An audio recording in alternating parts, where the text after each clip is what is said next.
All right. Let's have our first question go to Harry Mack. Hey, Bubba, Harry Mack from the Bookies Basement. Hope you're doing well. So I want to know, how do you think the PFL featherweight division stacks up with Braves?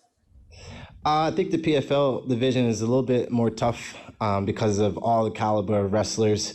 The organization overseas lacks the competition in wrestling, and I believe the more wrestlers you have in the division it makes it the more difficult division, because if you look at historically, most of the better champions have a base in that. So the lack of wrestlers makes me feel like they can't handle me, and the more wrestlers that there are makes me feel like they put up a little bit more of a difficult challenge. But I am a wrestler at base, so I don't wrestle the wrestlers and I don't strike the strikers. I try to mix it up the best way I can, and that's just the way I see it. There you go. Thank you. Yeah. Up next, Damon Martin.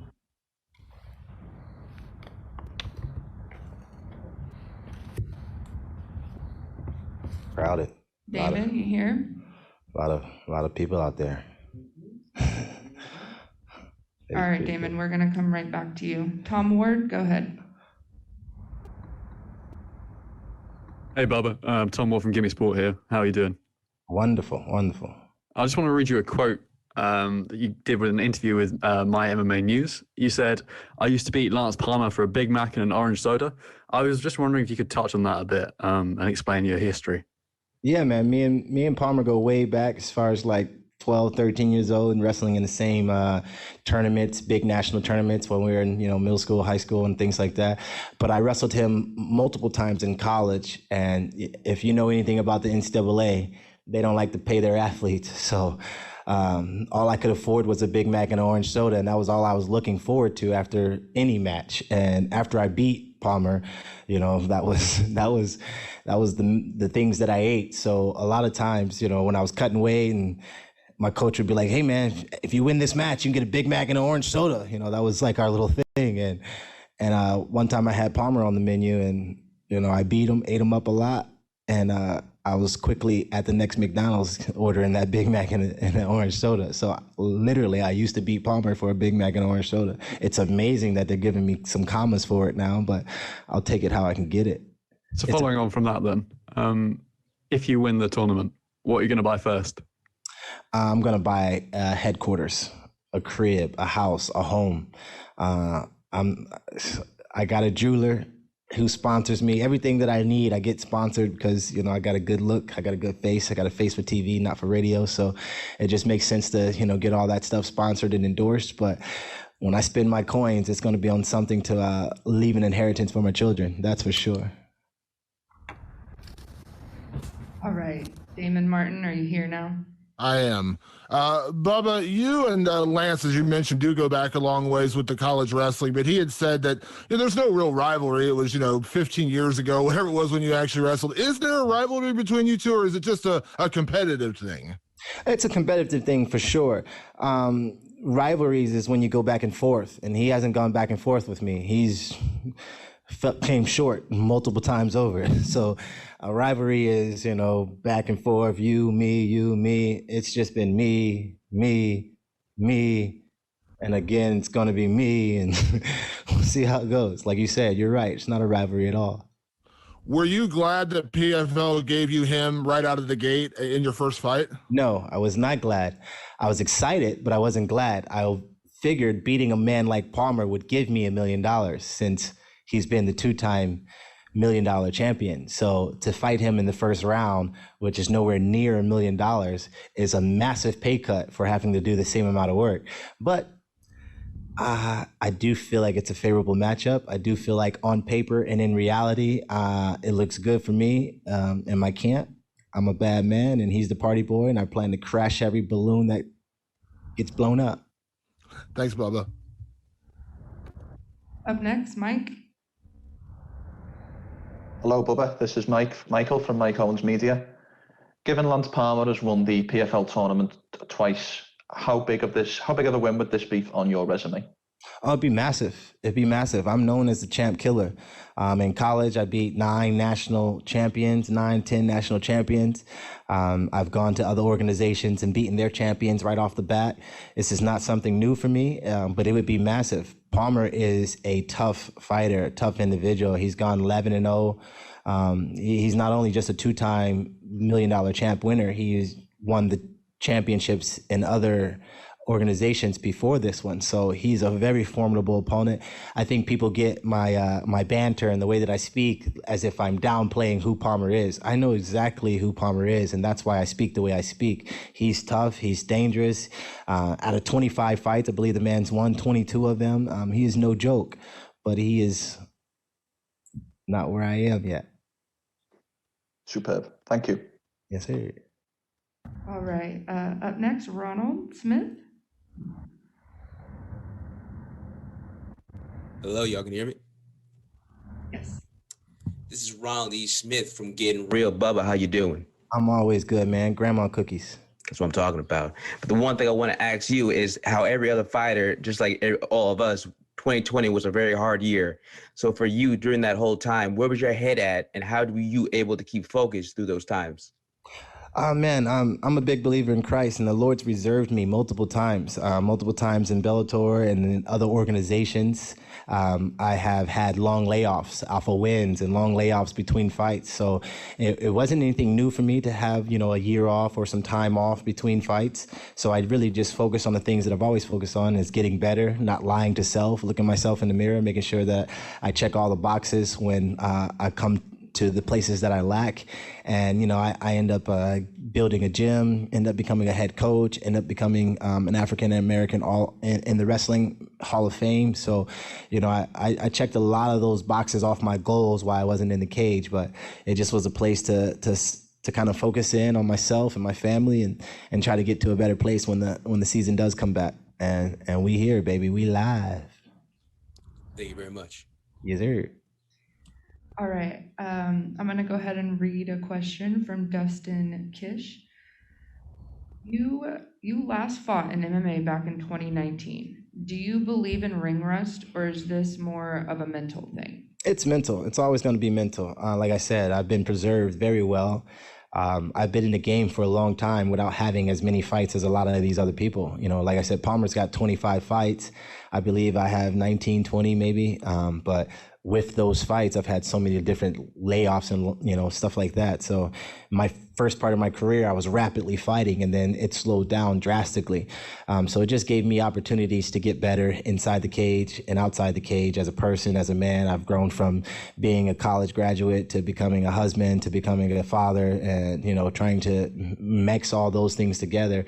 It's got me to where I am today. So all glory to the Lord, but I'm here now and we ready to go. Up next, Darnell. How you doing, Bubba? Just wanted to ask you about the time that you spent on The Ultimate Fighter with Jon Jones and what you learned the most through that experience, and the difference between you then and now. The difference between me then and now is, like I said, I'm probably a little bit more mature. I know the game, the way the game works. It's not a tough man's sport.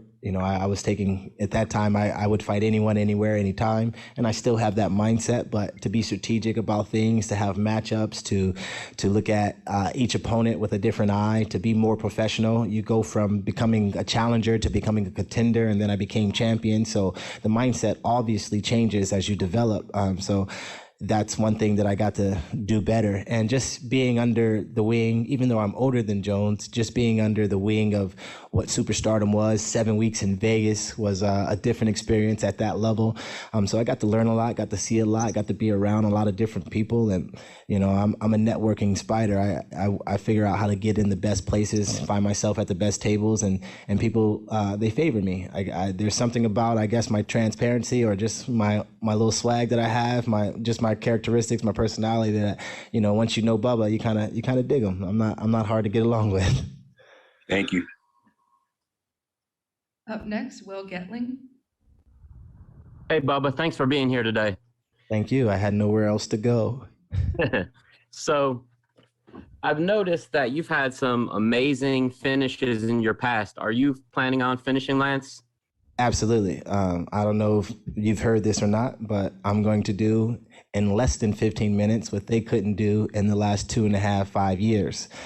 So I plan to knock him out in the second round. I see one round of grace and one round of pace. Awesome. Good luck. Up next, Global Fight Talk.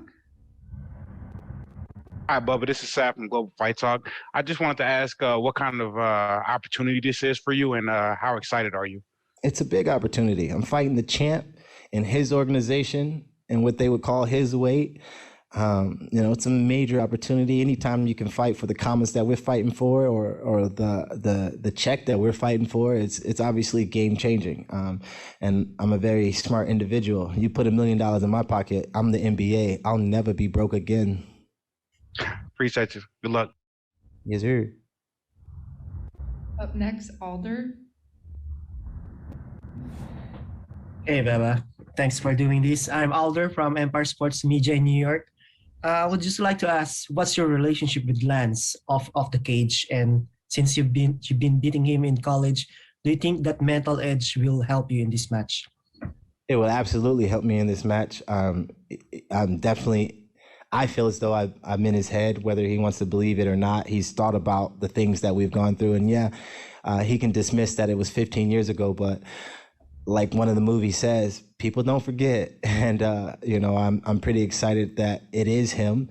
It's someone that I'm familiar with, and, it's a big matchup. I'm pretty excited about it. My relationship with him was a really good one. Even when he came to Penn State and when I saw him at wrestling tournaments and stuff like that, we were always, laughing it up, good friends. We have the same agent, so we've been at a couple different events over the past year together.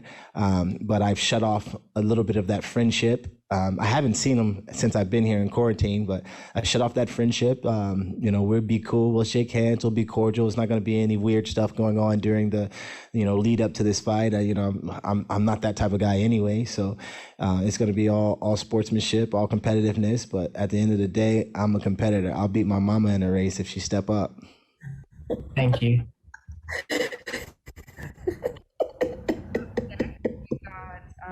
Daniel. Hey, what it do, Bubba? It's Breeze from the MMA Breeze. I wanted to get what it is. Yeah, man, just had to be here. So I wanted to ask you. I saw something in one of the interviews with MMA Junkie about Lance and him talking about the matchup with you. He says something that's going to be a problem for you this go around is his pace and his pressure. We know you guys have a long history, and you've been on some of the biggest platforms in wrestling with Lance, and his pace and pressure didn't seem to be a problem then. Why do you think now here at PFL, another big stage, but something you're used to, why do you think that he thinks the pace will be a factor this time?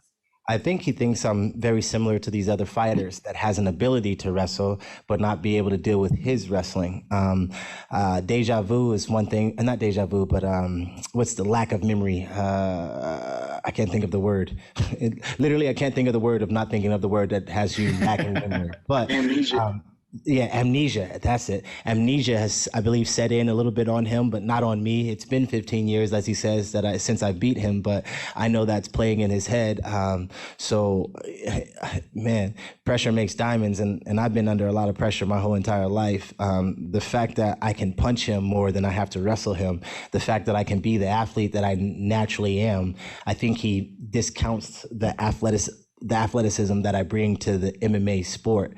That's one of the reasons why I didn't continue to be a wrestler or go on the Olympic team or stuff like that. I wanted to be more of the athlete that my body allows me to be. So I think the athleticism, the speed, the power that I bring is going to disrupt a lot of his plans. And I don't think he'll come forward as much as, he would like to say that he would. The pressure means that he's on the gas and he's coming after me. And I don't see that in none of his fights. He looks to be waiting for his takedown. He looks to be waiting for the man to make the mistake and then attack that. So, that what he's saying completely goes against who he is. He is a pressure fighter, but he's not a pressure as far as like moving the guy back. I definitely will not be the defensive guy in this fight. Thanks, Bubba. Looking forward to it. Yes, sir.